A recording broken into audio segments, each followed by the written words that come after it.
তো good morning guys. তো স্বাগতম তোমাকে আরও আমার নতুন ব্লগ ভিডিও। তো হয়তো তোমরা আজকে আমার ভাষা গান দেখি সবাই চমকে যাওয়া লাগছে, কারণ আজকে আমি ভাষাটা অন্য ইউজ করবে লাগছে, ঠিক আছে। তো যেহেতু আমি এতদিন আমি তুমি মারং, আজকে ডাইরেক্ট রাজবংশী খাস বাংলা ভাষা চলে এসছি। তার কারণ হইল আজকে আমি বাড়ি চলে এসছি।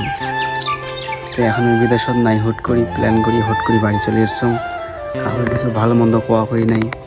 তো কালকে বাড়ি আসছি সন্ধ্যার সময়, পৌঁছেছি মাসে বাড়ি। সারাদিন আজকে কোথায় 2টা বাজে এলাসিনি ঘুম থেকে উঠলাম। আমি উঠিয়ে যে আগের গেলাম যে গামছা বন্ধনত হাই ডেকে উঠে আসলাম। যাং বাড়িতে একটু ঘুম টুম থেকে উঠলাম, গাটাও ধুইয়া এনে গ্রাম বানানা ঘরম। প্রায় 5-6 মাস থেকে বাড়িতে নাই, দেখুন কী কী পরিবর্তন হয়েছে না ইয়ে নাকি খালি মই খালি লোকটাই খালি বড় হয়েছে, সবগুলি আগের মতনে আছে। যাং তো ভাবলাম কি তোমাকে মোর কী করো না করো হাত কানে ঝিন্দি নাকি, কারণ হাত কান দিয়ে ধরতে ধরতে হাত কানে ঝিন্দি নাকি। তো ভাবলাম কি তোমার ওই কী করো না করো তোমার সাথে খানিক একটুখানি শেয়ার করা যাক। তো এই জন্য মোর ভিডিও এখন বানা। তো সবাই